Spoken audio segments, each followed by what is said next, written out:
I want to talk about How to Change Your Mind, because that is your latest project. It is based on a book written by Michael Pollan. Can you tell me a little bit about why this book in particular spoke to you and why you knew that you were the person to tell these stories? Absolutely. Thank you. Yes. So I've always been passionate about psychedelics, and suddenly we're seeing in the zeitgeist, in the culture, just enormous upswelling of interest in psychedelics and people thinking and noticing, oh, wait, they're helping me, not hurting me. Only in just the last few years have these certain really brave, really brilliant scientists been able to do this. And of course, in England growing up, there was all this like rave culture and dance culture. But I really noticed that what that replaced was really heavy drinking, being beaten up by really unhappy dudes at the pub or at the football games. And that this was actually a much nicer bunch of people taking the MDMA, even though it was illegal, etc. And then with LSD and psilocybin, I just found them fascinating. And I actually personally called psilocybin nature's antidepressant. Wow. Even though, since high school, I just said, wow, I feel lifted. I feel brighter. I feel like I'm out of those ruts. I'm laughing.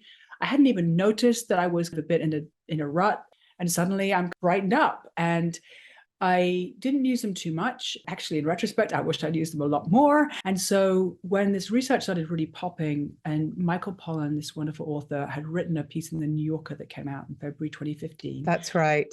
About how they were using psilocybin, which is the kind of active ingredient, if you will, in magic mushrooms, for cancer patients who are struggling with anxiety and depression at the end of their lives. Unfortunately, that's not what Western medicine is very good at. And it is what these psychedelics are good at. So I called up Michael Pollan's agent and I said, I want to adapt this for the screen. And he played with me a little bit and then said no. And I was very upset, but he said he's actually writing a whole book. So I said, can I adapt the whole book? And he said, no.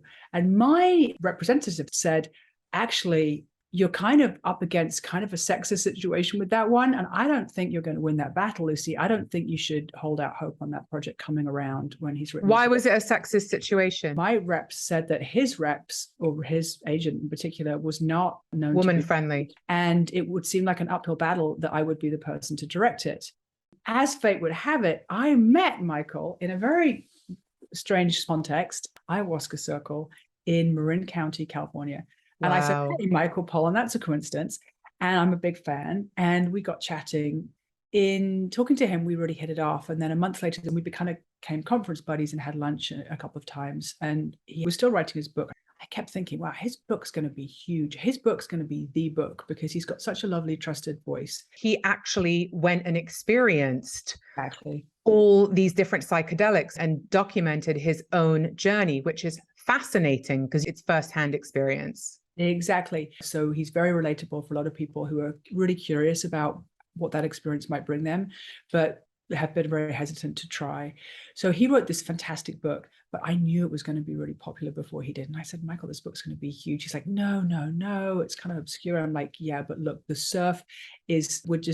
wave is going to break. I think the cultural wave is breaking now, but I was sort of paddling for this wave since 2015, if not my whole life. Wow. Well, yeah. I love when I read that you got turned down. And I love that, as you said, as fate would have it, it's like when things align, and you were in the same place as him in a small, intimate environment, you were able to connect.